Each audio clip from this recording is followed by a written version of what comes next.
नमस्कार, न्यूज टुडेमा स्वागत छ। म पुण्य धमला। हामी न्यूज टुडेमा हरेक दिनका समसामयिक राजनीतिक घटनाक्रम र सामाजिक विभिन्न विषयवस्तुको उठान मात्रै गर्दैनौँ, यसका भित्री पाटोहरू केलाउने गर्छौँ र राजनीतिज्ञ, विश्लेषक लगायतका व्यक्तिहरूसँग लाइभ मार्फत धारणा प्रस्तुत गर्ने जमर्को गर्ने गर्छौँ।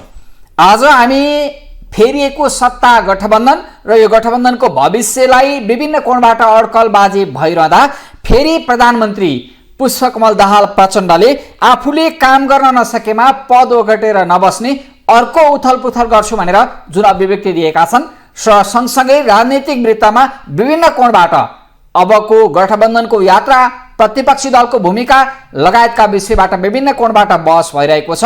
अनि सत्ताका निम्ति हरेक दल र नेताहरू लालायित भए, अर्थात् सत्ता बाहेकलाई एउटा निकास देखेनन् भन्ने कोणबाट उठिरहेको प्रश्नको विषयमा केन्द्रित हुनेछौँ आजको न्यूज टुडेमा। विशेष गरी यति बेला सत्ता समीकरण फेरिएको छ। हुन त कतिपय विश्लेषकहरूले भन्ने गरेका छन् पात्र फेरिए पनि प्रवृत्ति फेरिएको छैन। दलको अङ्कगणित फेरिए पनि, अर्थात् दलको हैसियत प्रतिपक्ष र सत्तापक्ष रूपमा अदल बदल भए पनि प्रवृत्ति उही छ। कोही हिजो सत्ता पक्षका रूपमा रहेर सत्ताको बचाउ गर्थे, सरकारलाई समर्थन गर्थे भने आज हिजो सत्ताको बचाउ गर्ने, सरकारलाई समर्थन गर्नेहरू आज उही रूपमा विगतकै प्रतिपक्ष जसरी विरोध गरिरहेका छन्, आलोचना गरिरहेका छन् भन्ने कोणबाट पनि बहस छेडिएको छ। अर्कोतर्फ यो गठबन्धनको आयु बन्दादेखि नै धर्म रहेको छ, अर्थात् कहिलेसम्म जाला भन्ने कोणबाट समेत प्रश्न उठिरहेको छ।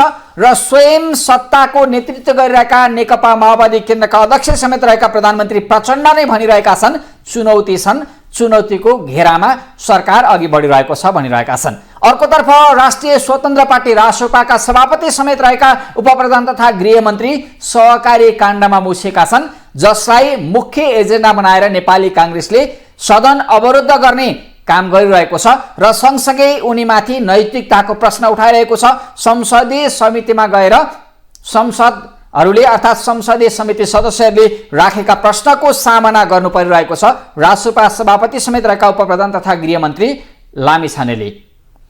यी विभिन्न कोणबाट देशको राजनीति अघि बढिरहँदा पहिलो पटक सत्ता गठबन्धनको सहयात्री दलबाट सम्बन्ध विच्छेद गरेर जुन सरकार टुटिसकेपछि पहिलो पटक हिजो मात्रै नेकपा माओवादी केन्द्रका अध्यक्ष, प्रधानमन्त्री समेत रहेका पुष्पकमल दाहाल प्रचण्ड र नेपाली काङ्ग्रेसका सभापति शेरबहादुर देउवाबीच घनीभूत छलफल भएको छ। सरकार फुटेको टुटेको समयपछि पहिलो पटक भएको यो छलफललाई समेत निकै चासोका साथ हेरिएको छ। अब गठबन्धनको आयु काउन्टडाउन भएको त होइन, फेरि प्रधानमन्त्री प्रचण्डले गठबन्धनलाई बदलाव ल्याउन खोजेका त होइनन् भन्ने कोणबाट यो भेटबाट एक खालको अड्कलबाजी भएको थियो, आकलन भएको थियो। आज तिनै प्रधानमन्त्री प्रचण्डले सार्वजनिक कार्यक्रममा एउटा गम्भीर खालको अभिव्यक्ति दिएका छन्। अब काम गर्न केही सकिन्छ कि, गर्न सक्ने वातावरण बन्छ कि भन्ने आशाका कारण गठबन्धन फेरेको र आफू कोसिस गरिरहेको। यदि काम गर्न सकिएन भने ठुलो ठुलो हेरेर गठबन्धनमा पद ओगटेर बसिरहन सकिन्न, अर्को उथलपुथल गर्न सक्छु, हुन सक्छ भन्ने संकेत गरेका छन्। यसले कतै काङ्ग्रेस सभापति देउवासँगको भेटपछि अर्कै गठबन्धनको, अर्थात् सत्ता सहयात्राको अर्कै खिचडी त पाकेन भन्ने कोणबाट प्रश्न उब्जाएको छ र स्वयं प्रधानमन्त्री प्रचण्डमाथि पनि गम्भीर प्रश्न उब्जिएको छ, किनकि उनीमाथि अस्थिरताका खेलाडी, आफ्नो स्वार्थ पुरा भएन, आफूले खोजे अनुसार रोजे अनुसार भएन भने जे पनि गर्न सक्छन्, उनले अस्थिरताको खेलाडी बनेर देशमा अस्थिर राजनीति गरिरहेका छन् भन्ने जुन आरोप लागिरहेको थियो, त्यो आरोपलाई आफूले पुष्टि गर्ने गरी फेरि अभिव्यक्ति दिएका छन्। यो अभिव्यक्तिले समेत एउटा गम्भीर प्रश्न उब्जाएको छ। आखिर पछिल्लो समय यो सत्ता गठबन्धन फेरिसकेपछि नेपाली काङ्ग्रेसका सभापति देउबा र प्रधानमन्त्री प्रचण्ड बीच भएको छलफललाई कुन कोणबाट हेरिएको छ त? आखिर गठबन्धनको आयु दिगो नहुने अड्कलबाजी र आकलन भइरहँदा के यस्तै सङ्केत भइरहेको हो त? हामीले यही विषयमा एउटा रिपोर्ट तयार गरेका छौँ, अबको क्रममा प्रस्तुत गर्छौँ। यो रिपोर्ट सत्ता गठबन्धनबाट हुत्तिएर विपक्षमा पुगेको 1 महिना नपुग्दै नेपालको सत्ता राजनीतिका सर्वकालीन माहिर खेलाडी कांग्रेस सभापति शेरबहादुर देउबा फेरि मैदानमा उत्रिएका छन्। संसदको पहिलो दल नेपाली कांग्रेसको गठबन्धन तोडेर प्रधानमन्त्री पुष्पकमल दाहाल प्रचण्डले दोस्रो दल नेकपा एमालेसँग नयाँ गठबन्धन बनाएको 1 महिना पनि पुगेको छैन। गत फागुन 21 गते अकस्मात प्रचण्डले सत्ता समीकरण बदलेपछि प्रधानमन्त्री प्रचण्ड र कांग्रेस सभापति देउबाका बीचमा बोलचाल बन्द जस्तै थियो। तर पुरानो गठबन्धनका यी दुई सहयात्री बीच मंगलबार मध्यराती गोप्य भेटवार्ता भएको छ। प्रधानमन्त्री प्रचण्डलाई भेट्न कांग्रेस सभापति देउबा मंगलबार बेलुका पौने 10 बजे प्रधानमन्त्री निवास बालुवाटार पुगेका थिए। प्रधानमन्त्री प्रचण्ड र देउबाको बीचमा झण्डै 1 घण्टा छलफल भएको बताइएको छ। यी दुई नेताको बीचमा भेटको वातावरण मिलाउने भने कृष्ण प्रसाद सिटौला हुन्। सिटौला नेपाली राजनीतिका यस्ता पात्र हुन् माओवादी शान्ति प्रक्रियामा उसलाई गरेको सहयोगकै कारण आफ्नै पार्टी कांग्रेसबाट निकै आलोचना खेप्नु परेको थियो। अर्कोतिर सिटौलालाई प्रधानमन्त्री प्रचण्डले राष्ट्रिय सभाको अध्यक्ष बनाउने वचन दिएका थिए। तर प्रचण्डले धोका दिएपछि पछिल्लो समय सिटौलाको राजनीतिक सक्रियता निकै बढेको छ। हुन त सिटौला शान्ति प्रक्रियादेखि नै प्रचण्डका विश्वासिला राजनीतिज्ञ पनि हुन्। राष्ट्रिय सभा कांग्रेस संसदीय दलका नेता समेत रहेका सिटौला र प्रधानमन्त्री प्रचण्ड बीच मंगलबार दिउँसो छलफल समेत भएको थियो। त्यसपश्चात कांग्रेसका अन्य नेता लिएर बेलुका सभापति देउबा प्रचण्डलाई भेट्न बालुवाटार पुगेका हुन्। भेटमा देउबाले आन्तरिक रूपमा गम्भीर छलफल नगरी गठबन्धन परिवर्तन गरेको भन्दै असन्तुष्ट व्यक्त गरेका थिए।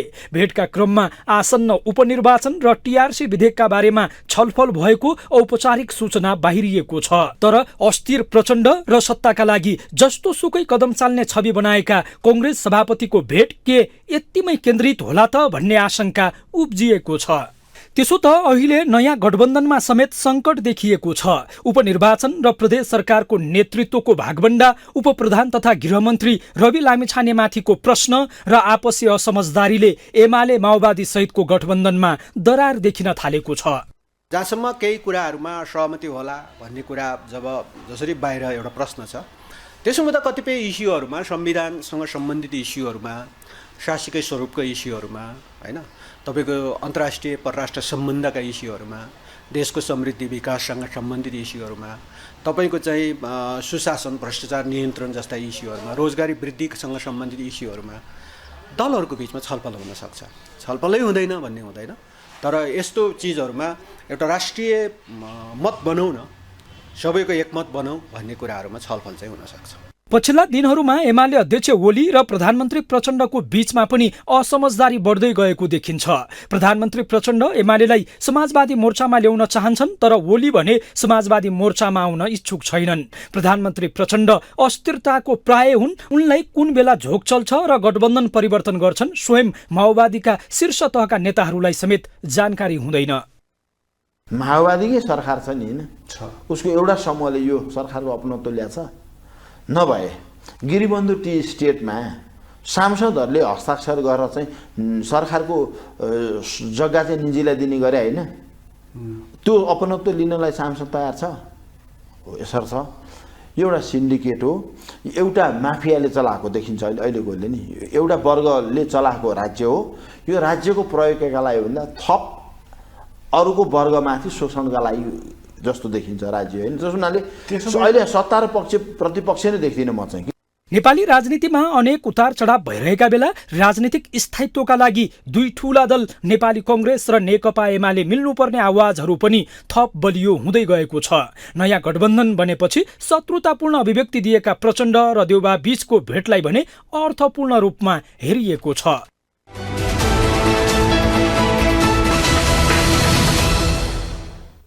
हो, सत्ता गठबन्धन टुटेपछि भएको माओवादी केन्द्रका अध्यक्ष समेत रहेका प्रधानमन्त्री प्रचण्ड र कांग्रेस सभापति देउबा बीचको भेटवार्ताले एउटा कूटनीतिक संकेत गरेको छ। अर्थात् यो भेट गम्भीर छ।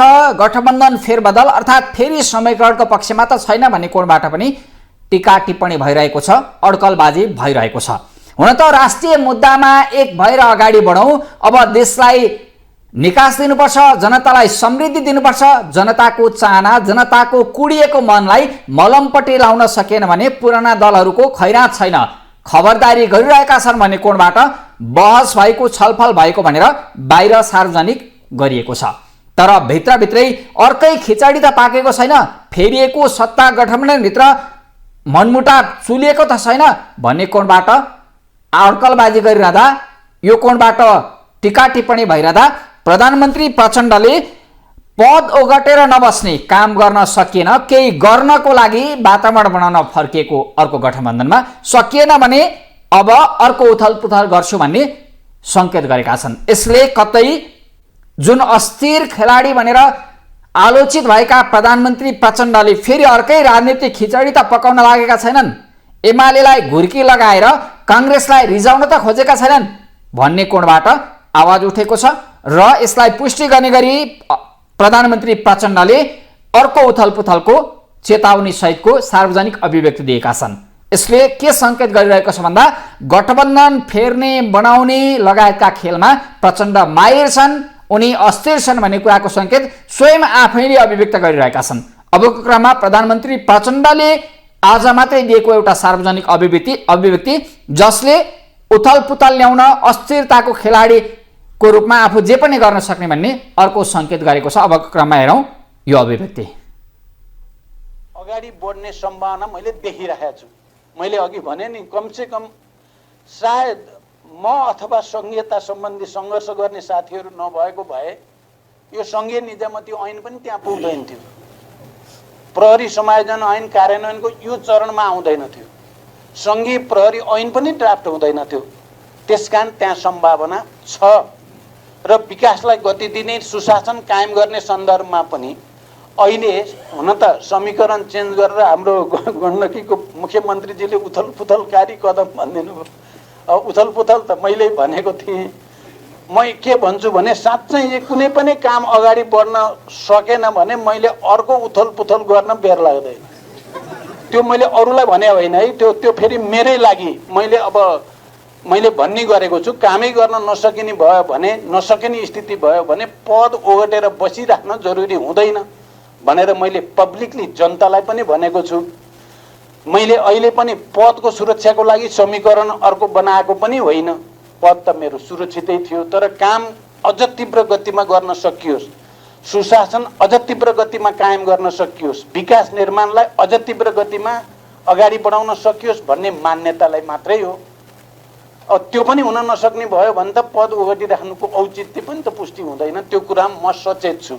अनि मैले अरूलाई अप्ठ्यारो पार्ने खालले उथलपुथल होइन फेरि मैले यो भनेर फेरि अर्को जाला। त्यस काम गर्न नसकिने भयो भने पदमा बस्न हुँदैन भन्ने मान्यतामा म दृढ छु।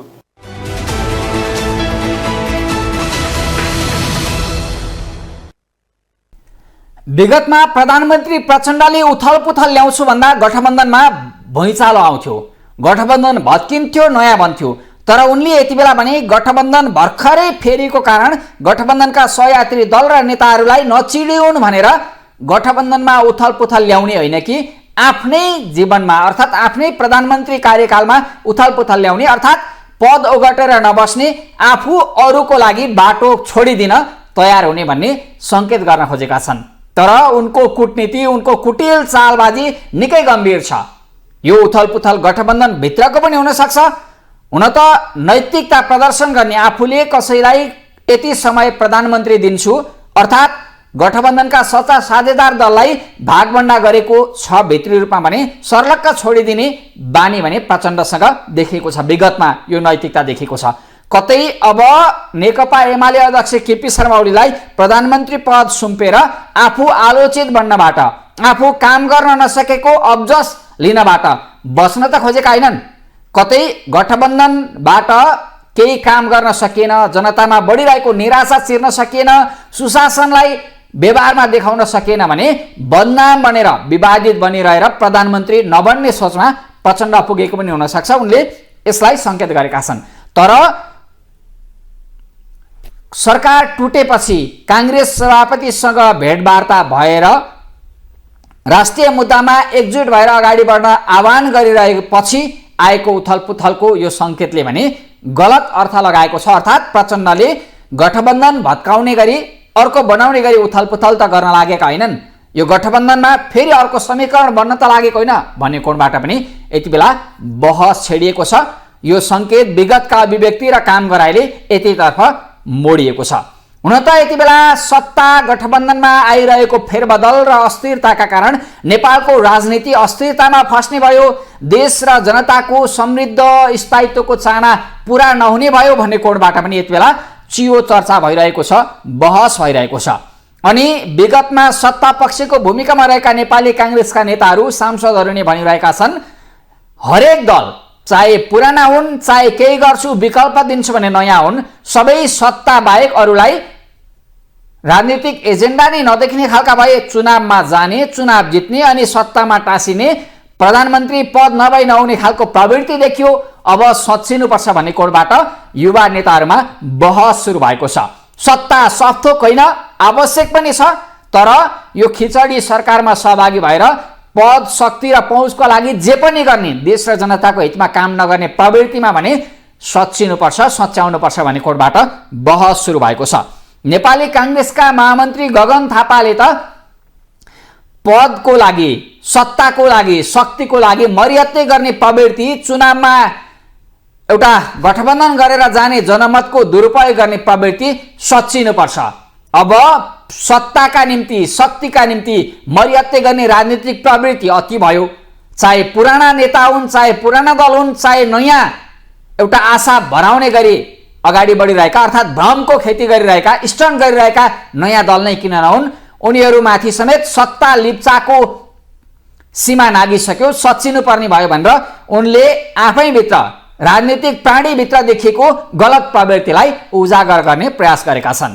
नेपाली काङ्ग्रेसका महामन्त्री गगन थापाले दिएको यो अभिव्यक्ति प्रस्तुत गर्छ। अबको क्रममा यो हेरौँ। यो गठबन्धन किन तोड्नु पर्यो भन्ने सन्दर्भमा माओवादीको नेताहरूको भिन्न विचारहरू आइरहेको छ। त्यही विचारहरूको आधारमा सञ्चार माध्यममा पनि प्रशस्त विश्लेषणहरू भइरहेको छ। कतिले सरकार सञ्चालन गर्ने कुराको सन्दर्भमा माओवादीको नेता प्रधानमन्त्रीलाई एकदम असहज महसुस भयो, त्यो कारणले गर्दा यो खालको कुरा आएको छ। कति महासमितिमा प्रस्तुत भएको दस्तावेजमा माओवादीको युद्धको बारेमा एकदम आपत्तिजनक टिप्पणी भयो, वा गठबन्धनका बारेमा माओवादीलाई रुचि नहुने विषय काङ्ग्रेसले बोल्यो। यी कारणले गर्दा यस्ता यस्ता कुराहरू भए भन्ने खालको कुराहरू पनि हामीहरू सुनिरहेका छौँ। लगातार यी विषयहरू आइ नै रहेको छ। तपाईँहरू यसलाई पत्याउनुहुन्छ, नपत्याउनुहोस्, अल्मलिनु भएको छ, नअल्मलिनुहोस्। यो म किन भनिरहेको छु भने यसमा एउटा पनि पत्याउनु पर्ने कुरा छैन। यो सब बहानाबाजी भन्दा अरू केही पनि होइन। नेकपा एमालेको पछिल्लो दस्तावेजमा तपाईँले हेर्नुभयो भने के पाउनुहुन्छ भने प्रचण्डको अर्थ भनेको विदेशी प्रतिक्रियावादीहरूको इच्छा पूरा गर्न वचनबद्ध भएको। यो मैले भनेको होइन, नेकपा एमालेको दस्तावेजमा लेखिएको कुरा हो।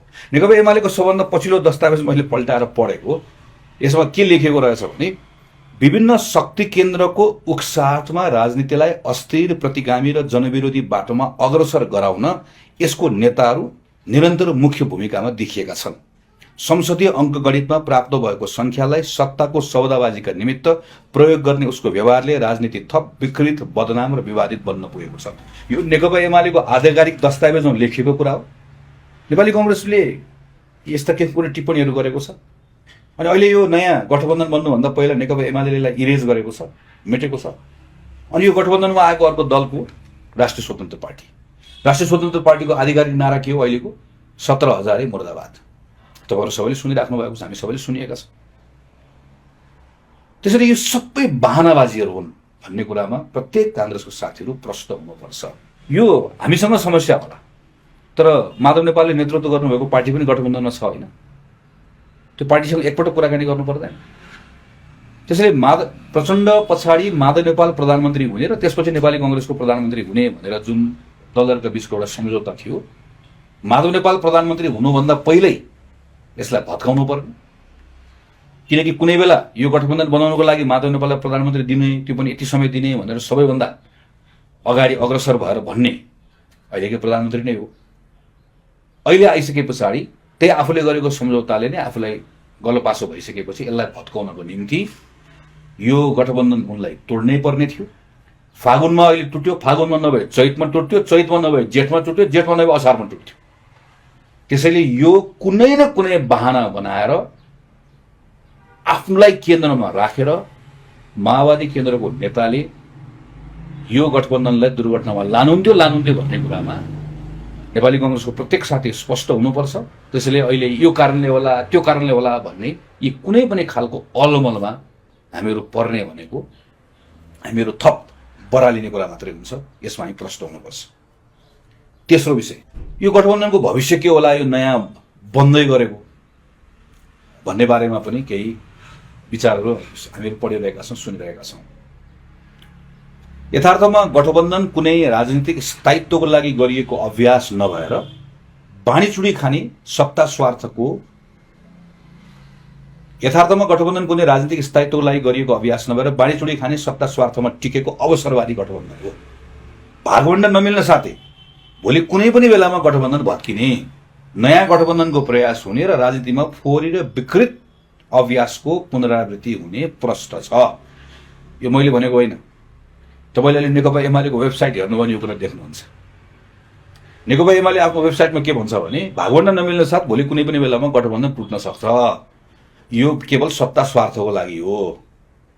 मैले त्यसमा धेरै भनिराख्नु परेन। देशका तमाम समस्या सुल्झाउन हामी बाहेकको सबै मिलेर सहमतिको सरकार बनाउनुहोस्।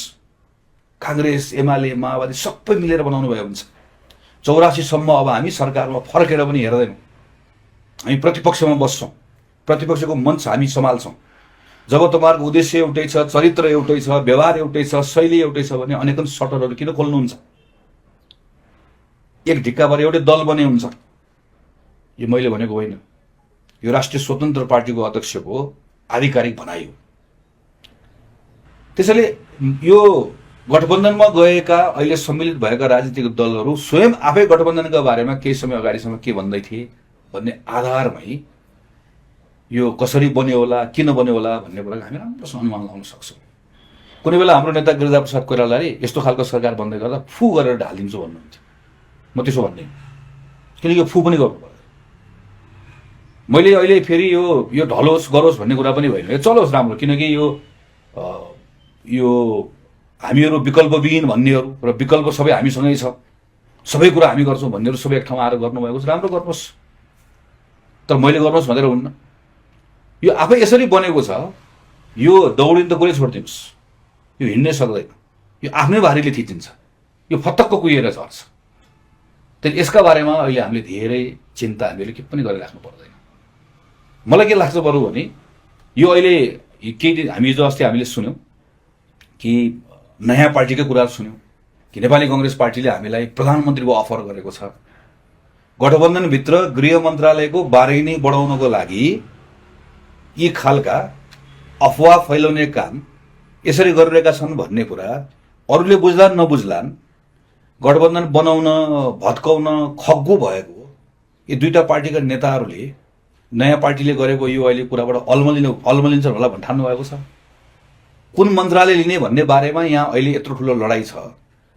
यो जम्मा कुन मन्त्रालय लिने, कसरी लिने भन्ने कुराबाट सुरु भएको यसको यात्रा आफैले अगाडि बढाउन सक्दैन। यसका बारेमा धेरै पार्टीका साथीहरू धेरै चिन्ता नगर्नु होला। मेरो तपाईँहरूसँग तेस्रो कुरा यो छ। मेरो चौथो कुरा, चुनावभन्दा अगाडि गठबन्धन गर्नु हुँदैन भन्ने कुरा म भन्दै आएको छु। यो डेमोक्रेटिक कन्ट्रिजहरूमा, लोकतान्त्रिक देशहरूमा यो हुँदै नहुने होइन, हुन्छ। हामी यी छिमेकी भारतमा पनि देखिरहेका छौँ। हाम्रो सन्दर्भमा पनि कुनै बेला नेपालको निर्वाचन प्रणालीको कारणले गर्दा यो आवश्यक हुन्छ कि भनेर हामीले पनि भनेकै। त 2074 सालमा हामीले देख्यौँ होइन, 2079 सालमा पनि हामी निर्वाचन अगाडिको गठबन्धन हामीले हेऱ्यौँ होइन। यो निर्वाचनभन्दा अगाडि गठबन्धन गर्दाखेरिको पछाडिको तर्क जम्मा एउटा के हो कि यसले स्थिरता दिन्छ। दियो स्थिरता, जे दिन्छ भनेको त्यो दिएन। तर दिन चाहिँ के दियो? यसले विकृति दियो। दलीय प्रणालीमा यति धेरै यसले विकृति ल्याएर थपिदिएको छ कि हामीले यसलाई गन्न पनि सक्दैनौँ।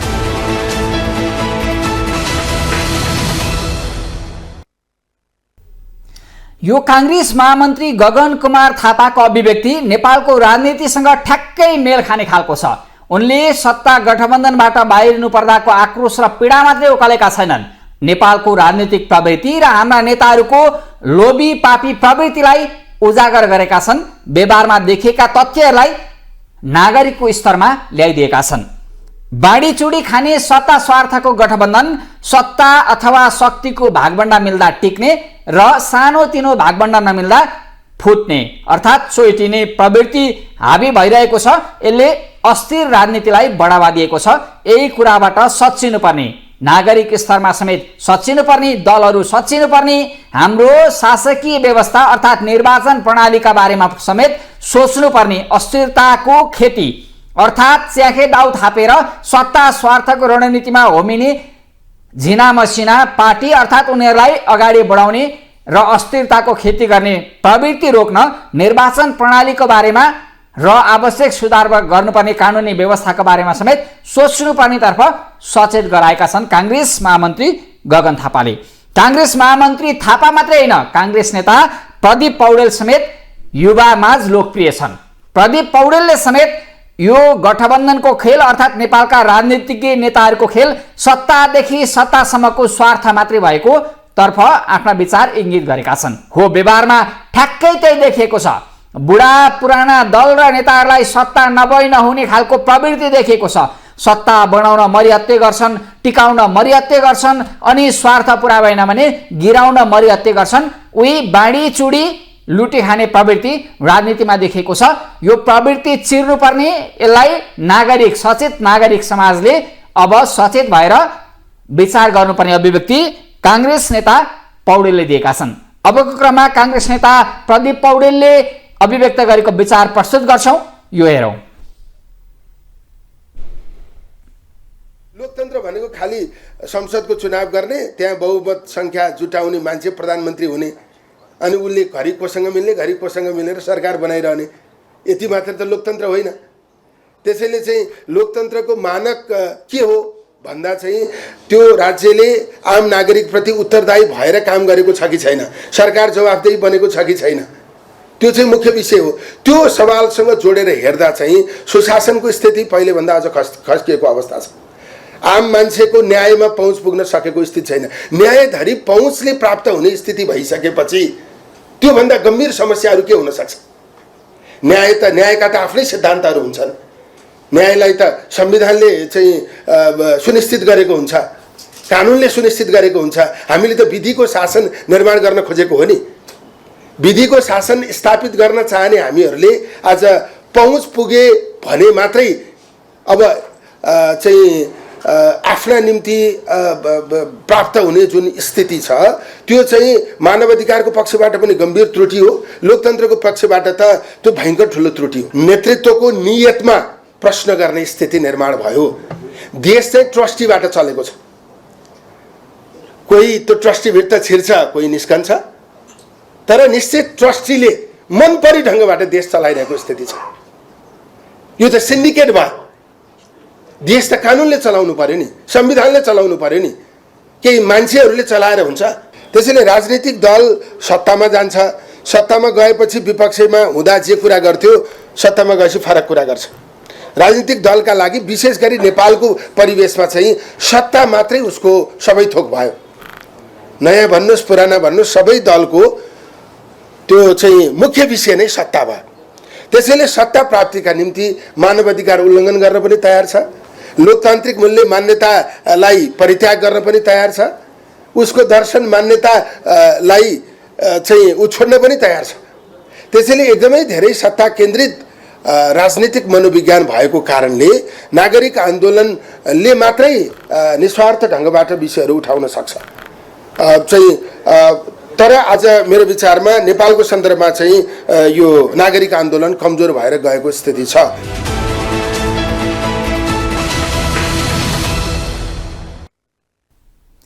यो थियो नेपाली नागरिकले आशा र भरोसा गरेका काङ्ग्रेसका युवा नेता प्रदीप पौडेलको धारणा। उनी भन्दै थिए सत्तादेखि सत्तासम्मको यात्रामा मात्रै दलहरू रुमलिए, नेताहरू रुमलिए, नयाँ भनिएकाहरू पनि सत्ता स्वार्थकै खेलमा लिप्त भए।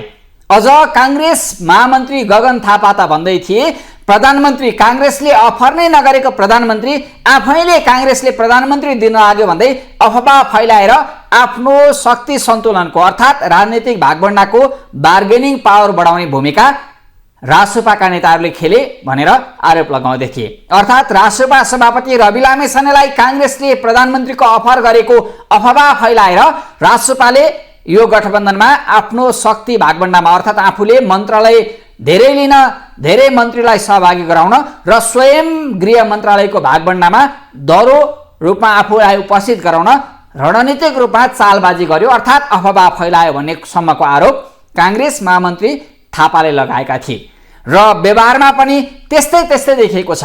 राजनीतिमा अब उस्तै देखिने पुराना दलहरूको सटर चलाउनु अर्थात् उनीहरूले मिलिचुली 84 सम्म भागभण्डामै देश चलाउनु, हामी सत्ताको दौडमा छैनौँ, सत्ताको लुछाचुडीमा लाग्दैनौँ, जनताका माग र मुद्दा देशका चाहना र भावनालाई सम्बोधन गर्ने गरी हामी देश दौडामा छौँ। अब मिसन 84 मा केन्द्रित छौँ, हामीलाई सत्ता चाहिँदैन, यो खेलमा लाग्नु पनि छैन भन्ने खालका अभिव्यक्ति रासोपाका सभापति रवि लामिछाने सहितका नेताहरूको आउँथ्यो। तर व्यवहारमा देखियो ठिक उल्टो। अन्य पुराना दलहरूका नेताहरूका राजनीतिक प्रवृत्ति सत्ताका निम्ति जे पनि गर्ने खालका देखिन्थे। ठ्याक्कै आशा गरिएका भरोसा गरिएका रासोपाका सभापति सहितका नेताहरूको पछिल्लो राजनीतिक फन्डा र काम गराई ठ्याक्कै उस्तै देखियो। सत्ताका लागि मरिहत्ते गर्ने अर्थात् सत्ता नै अन्तिम शक्ति हो राजनीतिको भन्ने कोणबाट हेरिएको देखियो, जुन कुराले यति बेला युवा पुस्तामा अर्थात् आशा गरेका नागरिकको मन कुँडिएको छ। आशा र भरोसा गरेका नागरिकले सत्ताका निम्ति मरिहत्ते गर्ने विगतका राजनीतिक दलहरूको प्रवृत्ति रासोपामा समेत झाङ्गिएको र सत्ता बिना बस्न नसक्ने हालको सोच पलाएको प्रवृत्ति देखिएको भन्दै आलोचना गरिरहेका छन्। हुन त सरकारमा राजनीति गर्नु, राजनीतिक दल खोल्नु र राजनीतिकका रूपमा संसदमा अर्थात् सदनमा पुग्नु भनेको सत्ता प्राप्ति पनि एउटा एजेन्डा हो। सत्ता प्राप्ति गरेर सत्ता मार्फत नै देश र जनताका चाहना भावना नीतिगत तहमा गर्नुपर्ने निर्णय अर्थात् डेलिभरी दिन सक्ने, नागरिकलाई डेलिभरी दिन सक्ने, देशलाई अग्रगमन दिन सक्ने सबै काम सत्ताबाट नै गर्न सकिन्छ। सत्तामा पुगेर जनतालाई राहत दिने, सुशासन स्थापना गर्ने, विकासमा अब्बल देखाउने अर्थात् स्वास्थ्य, शिक्षा, पूर्वाधार विकास लगायतका कामहरूमा भूमिका खेल्न गएका हुन् भन्ने त ठिकै छ। रासोपाका नेताहरूले शिक्षा, श्रम लगायतका शान्ति सुरक्षा दिनुपर्ने गृह जस्ता मन्त्रालय लिएका छन्। स्वास्थ्य जस्ता मन्त्रालयमा पनि उनीहरूको, शिक्षा जस्ता मन्त्रालयमा पनि उनीहरूको नेतृत्वदायी भूमिका छ अर्थात् पहुँच छ। अब जनताले गफ गर्ने, अरूमाथि प्रश्न उठाउने, यो गर्न सकेनन्, ऊ गर्न सकेनन्, यो सम्भावना थियो भनेर देखाउने होइन, उनीहरूले नि अब जनतालाई, देशलाई जवाब दिनुपर्ने छ, डेलिभरी दिनुपर्ने छ, काम गरेर देखाउनु पर्ने छ। त्यो चुनौतीको सामना गर्नुपर्ने ठाउँमा प्रश्न सोध्ने होइन, गुनासो गर्ने होइन, आफूले नै केही गरेर देखाउनु पर्ने स्थानमा यति बेला रासोपाका सांसदहरू पुगेका छन्, नेताहरू पुगेका छन्। यो चुनौतीको सामना कसरी गर्छन्, अब अग्नि परीक्षा सुरु भएको छ। हुन त राजनीतिक वृत्तमा विभिन्न कोणबाट सत्ता गठबन्धनको आयु, गठबन्धनमा सत्ता गिराउने र भत्काउने खेल राजनीतिक वृत्तमा भित्रभित्रै चलिरहेको भनेर अड्कलबाजी भइरहँदा विश्लेषकहरूले नयाँ या पुराना दल र नेताहरू उस्तै हुन्, रङ मात्रै फरक छ अर्थात् नाम मात्रै फरक छ, गुण या दोषको आधारमा होइन, स्वार्थका आधारमा उनीहरू एक ठाउँमा उभिन्छन्। देशलाई निकास दिन, जनतालाई सुखी बनाउन, खुसी बनाउन होइन, सत्ता, शक्ति र पहुँचको भागभण्डाका आधारमा उनीहरू नजिक हुन्छन् अर्थात् गठबन्धन गर्छन् भन्ने कोणबाट विश्लेषण गरिरहेका छन्। विश्लेषक विष्णु दाहालले त यो गठबन्धनको आयु या भविष्य केही भनिरहनु भन्दा पनि, यो गठबन्धन कस्तो भनिरहनु भन्दा पनि गठबन्धनका काम कारबाही, प्रवृत्ति, उनीहरूका भागभण्डा र असन्तुष्टिले आफै देखिन्छ र सबै उस्तै हुन्, उनीहरूको स्वार्थ मिलेको कोणबाट विश्लेषण गरेका छन्। अबको क्रममा विश्लेषक विष्णु दाहालले व्यक्त गरेको अभिव्यक्ति प्रस्तुत गर्छौँ, यो हेरौँ। म त गठबन्धन मात्र होइन, यो अहिले व्यवस्था उहाँहरूको उहाँहरू नसोच्नु, व्यवस्थाकै भविष्य छैन भने चाहिँ गठबन्धनको कुरा गरेर अर्थ छैन नि। अब हेर्नुहोस् उत्पादन छ त छैन, हेर्नुहोस् रिमिटेन्सले देश चल्नुपर्छ, युवा दिनानुदिन देश छोड्दैछ, कुशासनले हेर्नुहोस् कस्तो छ होइन, चरम छ। यो पछिल्लो परिस्थितिले हेर्नुहोस् वृद्धाश्रम छ होइन। अपराधका घटनाहरू हेर्नुहोस्, कर्णाली पुलबाट आज 17 जना मान्छे किन हामफाल्यो भन्ने राज्यसँग प्रश्नै छैन। होलीमा एउटा सामान्य विवादमा हेर्नुहोस् 2 जना मान्छे मर्छन् होइन। भनेको शान्ति सुरक्षा हेर्नुहोस्, सबै सङ्गठित अपराधमा पार्टी र उपराष्ट्रपतिको कार्यालय सबै के छ सुन तस्करमा चाहिँ कुनै न कुनै रूपमा चाहिँ लागिरहेको देखिन्छ। भनेको सङ्गठित अपराधलाई पृष्ठपोषण दिने काम पार्टीले गरेर यो व्यवस्था कहिलेसम्म टिक्छ भन्ने हो कि। फरक केही छैन, एउटै सामान बेच्ने 2टा पसल हुन् र मूल्य अलिअलि 19-20 छ।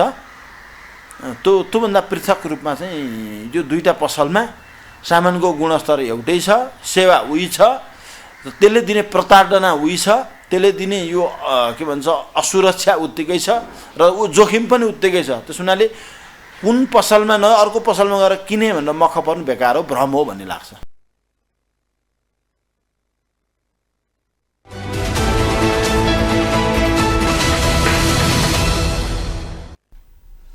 हो, राजनीतिक दलका नाम फरक छन् व्यवहारमा देखाउनका निम्ति अर्थात् दस्तावेजमा देखाउनका निम्ति सिद्धान्त फरक छन्। कोहीले आफूलाई वामपन्थी भन्छन्, कोहीले समाजवादी भन्छन्, कसैले लोकतान्त्रिक दल भन्छन्, तर उनीहरूले गर्ने राजनीतिक प्रवृत्ति एउटै छ। उनीहरू सत्ता, शक्ति, पहुँच र प्रभावका निम्ति मर्यादा गर्छन्, जे पनि गर्न तयार हुन्छन्, किनकि हाम्रा दल र नेताहरूले देखाएको वास्तविकता यही छ। राजनीति स्वार्थको खेती हो, अर्थात् सत्ता प्राप्तिको खेती हो। सत्तामा गएर मात्रै सब थोक गर्न सकिन्छ भन्ने राजनीतिक प्रवृत्ति हाम्रा नेताहरूमा झाँगिएका छ, हाम्रा दलीय पात्रहरूमा देखिएको छ, जसका कारण नागरिक स्तरमा चर्को आलोचना बढिरहेको छ। पुराना दलहरूलाई, नेताहरूलाई जनताले खबरदारी गरिरहेका छन्। अब सच्चिनु पर्यो, अति भयो भने हामी यो झुटको खेती अर्थात् मनोमानीलाई स्वीकार्न सक्दैनौँ पनि भनिरहेका छन्। तर राजनीतिक नेतृत्व गरिरहेका, राजनीतिलाई देशको नेतृत्व गरिरहेका नेताहरूको प्रवृत्ति सच्चिएको छैन। उनीहरू उही सत्ता, स्वार्थ र शक्तिको फोहोरी खेलमै लिप्त भइरहेका छन्। आखिर सत्ता स्वार्थको लिप्ततामा कहिलेसम्म नेताहरू टाँसिरहने? यति बेला विभिन्न कोणबाट बहस भइरहेको छ, टीका टिप्पणी भइरहेको छ। यो देशमा गठबन्धन बनाउने र भत्काउने अस्थिरताको खेल खेल्दा नागरिकले जुन स्थायित्वको चाहना गरिरहेका छन्, देशमा विकास होस्, अग्रगमन होस् भन्ने चाहिरहेका छन्, जुन नागरिकको घर दैलोमा सिंहदरबारको अधिकार पुगेको छ पनि भनिएको छ, तर काम गराई सेवा लिने क्रममा जति पनि शास्ति बेहोर्नु परिरहेको छ, यी यावत कुराहरूले जनस्तरमा नेताप्रति, राजनीतिप्रति आक्रोश बढिरहेको छ, असन्तुष्टि बढिरहेको छ। उनीहरूले नेताहरूलाई गाली गरिरहेका छन्, अब सच्चिन खबरदारी पनि गरिरहेका छन्। यो कुराको सङ्केत विगतको निर्वाचनमा, भर्खरै सम्पन्न भएको निर्वाचनमा समेत पुराना दलहरूलाई, नेताहरूलाई सच्चिन नागरिक स्तरबाट सानै भए पनि खबरदारी गरिएको छ, जसका कारण नागरिक उन्मुक्ति लगायतका, रासोपा लगायतका दलहरू सतहमा आएका छन्। अर्थात् उनीहरूलाई पनि जनताले एक खालको जनमत दिएर पठाएका छन्। नयाँलाई केही सिक्न र परिष्कृत हुन, अनुभव हासिल गर्न र पुरानालाई सच्चिने अवस्थामा नागरिक स्तरबाट मत आएको छ। अब यो मतलाई कसरी अभिव्यक्त गर्लान् भन्ने कोणबाट, विभिन्न कोणबाट बहस भइरहेको छ। आखिर यो गठबन्धन बनाउने र भत्काउने खेल, अनि प्रधानमन्त्रीले बारम्बार उथलपुथल ल्याउँछु भन्दै राजनीतिक वृत्तलाई उथलपुथल होइन, अस्थिरताको एउटा भुमरीमा फसाउने खेल गरिरहँदा नागरिक स्तरबाट, एउटा बुद्धिजीवीको सर्कलबाट कसरी हेरिएको छ त यो विषयलाई? यही विषयमा कुराकानी गर्न हामीले डाक्टर सुरेश आचार्य, प्राध्यापक विश्लेषक सुरेश आचार्यलाई टेलिफोन लाइनमा ल्याएका छौँ। स्वागत छ डाक्टर साहब यहाँलाई। धन्यवाद तपाईँलाई। जस्तै मैले पृष्ठभूमिमा पनि थोरै भने, नेपालको पछिल्लो राजनीति भनेकै सत्ता बनाउने, जोगाउने, गिराउने, शक्ति, पहुँच र प्रभावको खेल नै राजनीति बन्यो। यसकै लागि मात्रै राजनीति गर्छन् कि नेपालका नेताहरूले जस्तो देखियो? यसलाई चाहिँ कसरी हेर्नु भएको छ? यो बुद्धिजीवी सर्कलमा, नागरिक स्तरमा कसरी हेर्ने?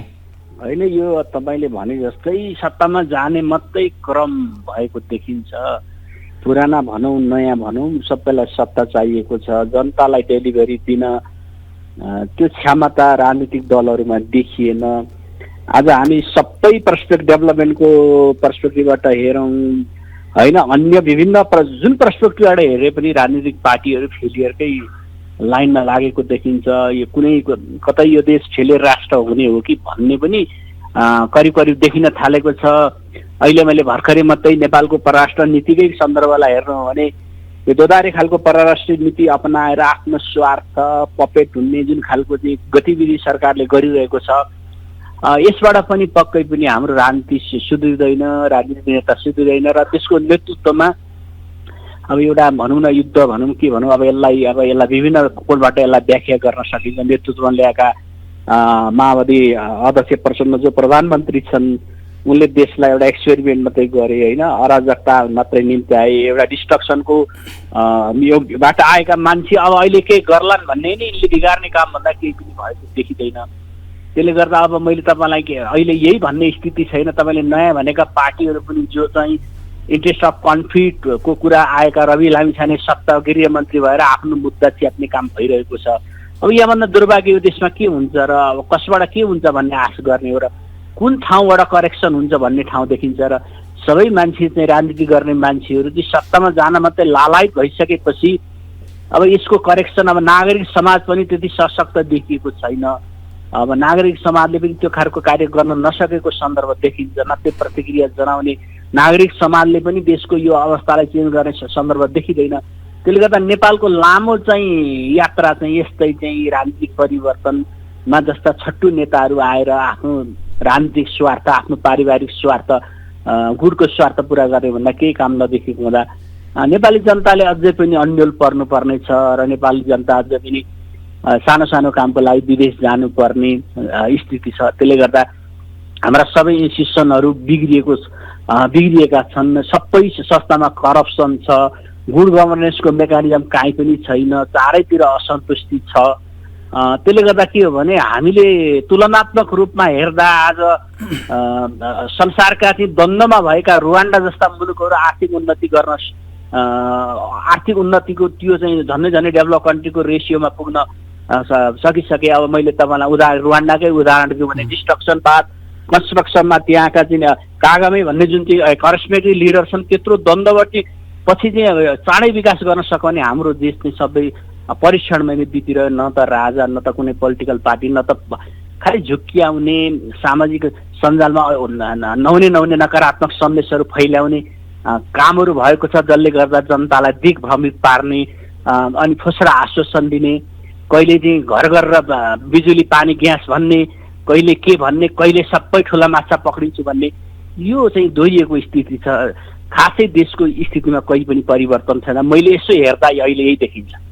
जस्तै यो पछिल्लो समय सत्ता गठबन्धन टुटिसकेपछि जुन माओवादी केन्द्रका अध्यक्ष समेत रहेका प्रचण्ड र नेपाली काङ्ग्रेसका सभापति शेरबहादुर देउवाको भेटवार्ता भएको छ हिजो मात्रै। यसपछि अब अर्को उथलपुथल आउन सक्छ भन्ने कोणबाट प्रधानमन्त्री प्रचण्डको अभिव्यक्ति सार्वजनिक भएको छ। अनि राष्ट्रिय मुद्दामा मिल्नलाई छलफल भयो, बहस भयो भनिएको छ। यस्ता खालका अभिव्यक्ति आउँछन्, कसरी बुझ्ने यसलाई? होइन, यो अब यहाँ के हुँदैन भनेर भन्न गाह्रो छ। अब यो सबै चाहिँ अहिले चाहिँ स्वार्थी राजनीतिकहरू रहेको जति पनि पोलिटिकल पार्टीको लिडरसिप छ, सबै आफू मात्रै सत्तामा रहिरहने 30 वर्षसम्मदेखि एउटै सत्तामा रहेका कुनै पनि केही गर्न नसक्ने मान्छेको वार्ताले कोही मिलेर नेपाली जनतालाई केही पनि हुनेवाला त छैन होइन। अब त्यो अर्को क्रम होला। अब यो भेट्ने क्रम अब प्रचण्ड अब प्रधानमन्त्रीको दृष्टिकोणले भेटे, शेरबहादुरजीले कुरा राख्यो होला, उनको पनि अनेक प्रयत्न होला। मलाई के लाग्छ भने देशलाई चाहिँ निकास दिने हो भने दुईवटा कुरा, ठुला पोलिटिकल पार्टी काङ्ग्रेस र एमाले अहिले संविधान संशोधनको एजेन्डामा गएर अलिकति स्ट्रङ सरकार दिनुपर्छ जस्तो लाग्छ।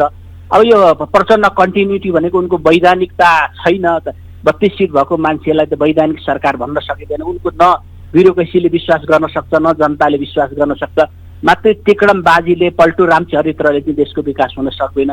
त्यसले गर्दा काङ्ग्रेस र एमाले अलिकति चाहिँ कोल माइन्डले सोचेर चाहिँ संविधानमा जुन खालको स्थिति छ, यो अस्थिरता ल्याउने संविधान बनाएको छ, त्यहाँ कुनै पनि पोलिटिकल पार्टीको मेजोरिटी बन्दैन, त्यसले गुड गभर्नेन्सको कुरा पनि हुँदैन। अब एकातिर प्रचण्ड गुड गभर्नेन्स भन्ने गर्छन्, अनि 10वटा मुद्दा रहेका रवि लामिछानेलाई गृहमन्त्री बनाउँछन् भने प्रचण्डबाट के आश गर्ने? त्यस कारणले गर्दा अलिकति केही बाँकी छ भने काङ्ग्रेस र एमाले नयाँ चिन्तनबाट सुरु गर्नु। यो प्रश्न त एमालेसँग पनि सोधियो नि त। हिजो सानातिना विवाद भएका मान्छेलाई हटाउनुपर्छ, काङ्ग्रेसका मन्त्री, एकीकृत समाजवादीका मन्त्री हटाउनुपर्छ भन्ने त्यही एमाले यति बेला सत्ता सहयात्री दल बनेको छ त। उसले त गलत पात्र प्रवृत्तिलाई लानुहुन्न भनेर खबरदारी गर्नुपर्थ्यो नि त। स्वार्थको राजनीति हरेक दलभित्र रहेछ भन्ने कुरा देखियो नि त।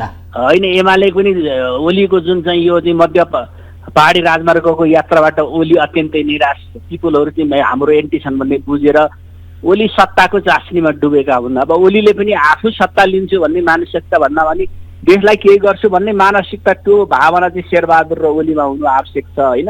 अब ओली र शेरबहादुर नै सत्तामा हुने भने त केही पनि हुन्न। त्यसले गर्दा पार्टीमा त्यो परिवर्तन भएन भने त्यो चाहिँ प्रचण्डभन्दा केही फरक पर्नेवाला छैन। त्यसले गर्दा अहिले मैले देखेको चाहिँ हामीले हेर्ने दृष्टिकोण भनेको चाहिँ कमजोरी संविधानमा भयो। यो संविधानलाई संशोधन नगरे 84 भन्नुहोस् 86 भन्नुहोस् जुन आए पनि अझ योभन्दा कमसल संसद बन्छ। किनभने यहाँका पोलिटिकल पार्टी नयाँ नयाँ उब्जिरहने, नयाँ नयाँ स्क्यान्डल लिएर मान्छेलाई भ्रम पार्ने अहिले सोसियल मिडियाको जमाना छ।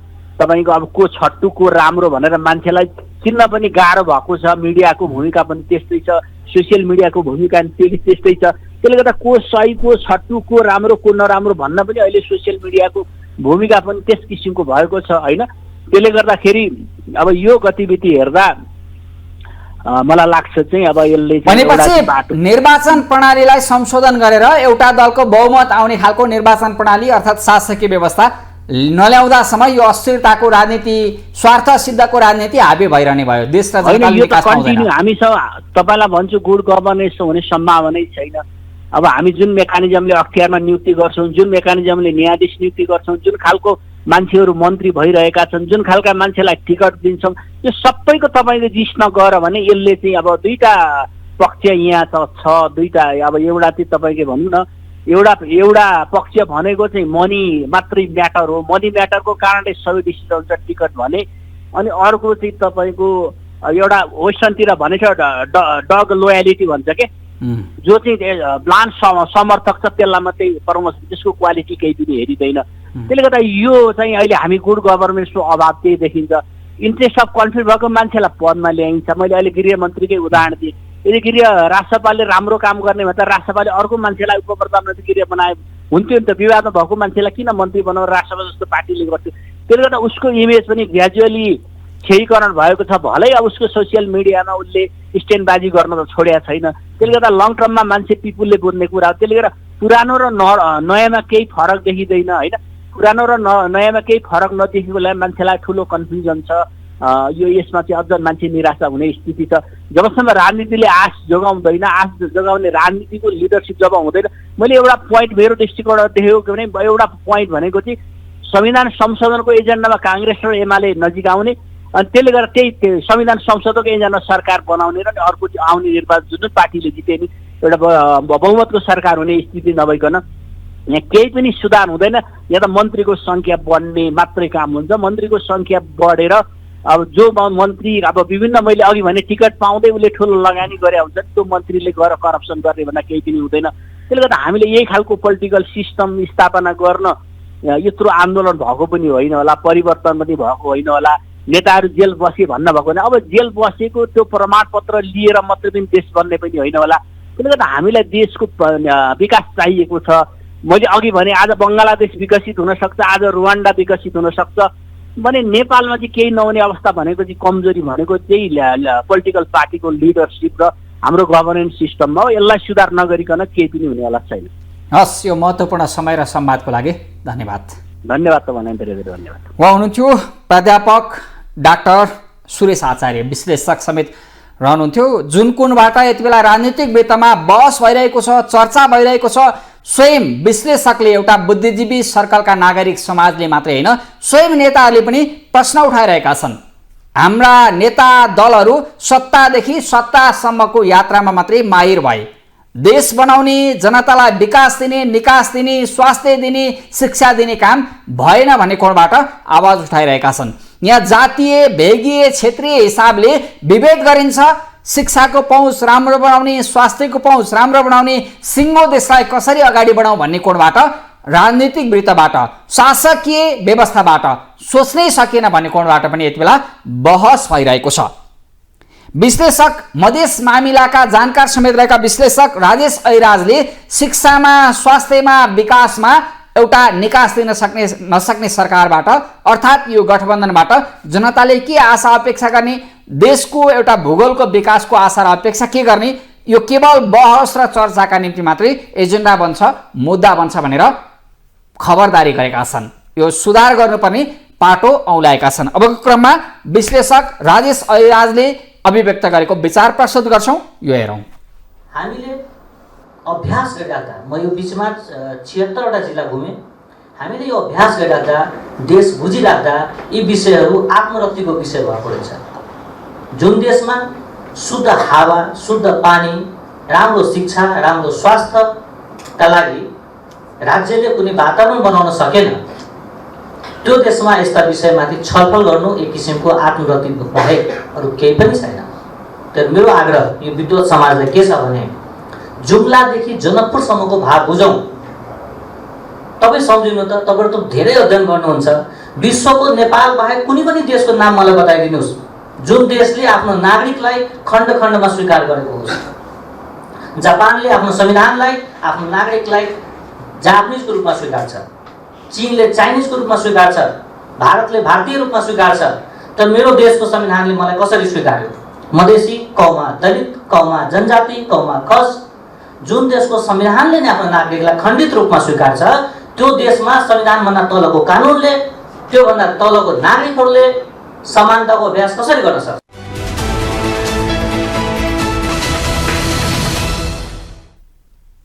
शिक्षा, स्वास्थ्य र विकासमा पहुँच दिन नसक्ने सरकार, त्यस्ता नेताबाट नागरिकले के अपेक्षा गर्ने भन्ने कोणबाट पनि चासो व्यक्त भइरहेको छ, चर्चा भइरहेको छ। अर्कोतर्फ सत्ताका निम्ति मरिहत्ते गर्ने राजनीतिक प्रवृत्तिबाट नागरिक वाक्क दिक्क छन्। कुनै पात्र फेरिँदा अर्थात् उनीहरूको प्रवृत्ति फेरिँदा मात्रै देशले विकास पाउँदैन, राजनीतिक स्थायित्व पाउँदैन। दलका पात्र फेरिए, प्रधानमन्त्रीको नेतृत्व गर्ने व्यक्ति फेरि अर्थात् मन्त्री फेरिए पनि केही नहुने रहेछ भन्ने कोणबाट यति बेला एउटा असन्तुष्टि व्यक्त भइरहेको छ। असन्तुष्टि व्यक्त भइरहँदा गठबन्धन के होला, यसको भविष्य र भोलिसम्म यसले देशलाई निकास र विकास दिन सक्ला नसक्ला भन्ने कोणबाट बहस भइरहँदा सत्ता साझेदार दल अर्थात् सत्ता सहयात्रामा रहेका दलका नेताहरू भने यो गठबन्धनलाई बचाउने गरी सहकार्य गरेर अगाडि बढाउने कोणबाट बहस भइरहेको अर्थात् दिगो रूपमा अगाडि बढाउने कोणबाट लागि परेको बताइरहेका छन् र राष्ट्रिय मुद्दामा कुनै बृहत देशको हितको एजेन्डामा छलफल गर्नुपर्ने, बहस गर्नुपर्ने विषयमा प्रतिपक्षी दल नेपाली कांग्रेस लगायतका प्रतिपक्षी दललाई समेत साथमा लिएर हिँड्ने, विकास र दूरगामी एजेन्डामा एक ठाउँमा उभिने बताइरहेका छन्। आखिर सत्ता साझेदार दलले भने जस्तै, प्रधानमन्त्रीले राष्ट्रिय मुद्दामा एक भाउ भने जस्तै गरी अब राजनीतिक देश र जनतालाई निकास दिन, विकास दिन राजनीतिक दलहरू एक ठाउँमा आउलान् त? प्रश्न उब्जिँदै गर्दा एमाले नेता शेरबहादुर तामाङले गठबन्धनको भविष्यलाई दिगो बनाउने र राष्ट्रिय मुद्दामा प्रतिपक्षीलाई साथमा लिएर अगाडि बढ्ने विचार व्यक्त गरेका छन्। अबको क्रममा यो हेरौँ। अब प्रधानमन्त्रीको मातहत कहिले को दल भयो होला, सरकार 3 पटक फेरियो भन्ने मान्यता कानुनी हिसाबले लिन अलिक गाह्रै हुन्छ, किनभने प्रधानमन्त्री चाहिँ कन्टिन्युै हुनुहुन्छ।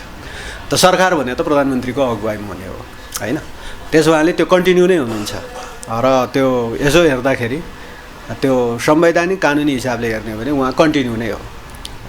अब जहाँसम्म अब समीकरण नयाँ बन्ला कि अथवा सरकार नयाँ बन्ला कि भन्ने कुरामा हामी नेकपा एमाले अहिले त्यसमा छैनौँ। हामी यो सरकारको निरन्तरता र यो सरकारलाई म्याद पनि तोकेका छैनौँ नि हामीले, त्यस कारणले तिमी यति टर्म त्यसपछि फलानु हामीले त्यस्तो गरेका पनि छैनौँ।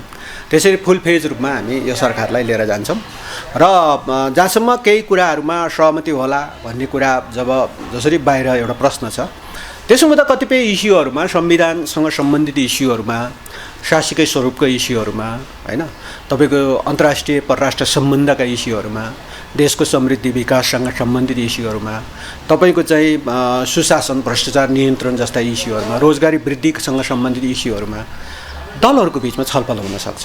छलफलै हुँदैन भन्ने हुँदैन, तर यस्तो चिजहरूमा एउटा राष्ट्रिय मत बनाउन सबैको एकमत बनाऊ भन्ने कुराहरूमा छलफल चाहिँ हुनसक्छ। अब कङ्ग्रेस चाहिँ अलि तिलमिलाएको छ, किन सरकारमा थियो, अब एकैचोटि सरकारभन्दा बाहिर भएको छ होइन।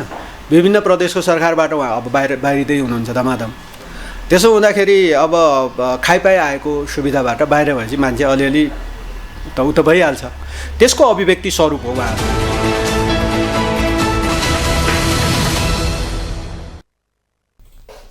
हो, दलका नेताहरूले भने जस्तै जनताले स्थायित्व खोजिरहेका छन्, विकास खोजिरहेका छन्, सुखसँग शान्तिसँग बस्न पाइयोस्, बाँच्न पाइयोस् खोजिरहेका छन्, ताकि नेताहरूले गरे जस्तै फोहोरी राजनीतिक खेल, बाँडीचुडी खाने सत्ता स्वार्थको गठबन्धन खोजेका छैनन्। सत्ता स्वार्थको गठबन्धन, बाँडीचुडी, शक्ति, पहुँच र प्रभाव पुगेर देश लुट्ने प्रवृत्तिबाट हरेक दल र नेताहरू सचिनुपर्छ। बस नागरिकको चाहना र आकांक्षालाई बेलैमा ध्यान नदिने हो भने आगामी निर्वाचनमा नागरिकले बदला लिनेवाला छन्। बेलैमा दल र नेताहरूले यतातर्फ भने एक्का राख्नुपर्नेछ, सचिनुपर्नेछ। हवस् त, आजलाई न्युज टुडे यति नै। अर्को दिन फरक विषयवस्तु सहित उपस्थित हुने नै छौँ। तपाईँ ग्लोबल टेलिभिजन हेर्दै रहनुहोला। नमस्ते।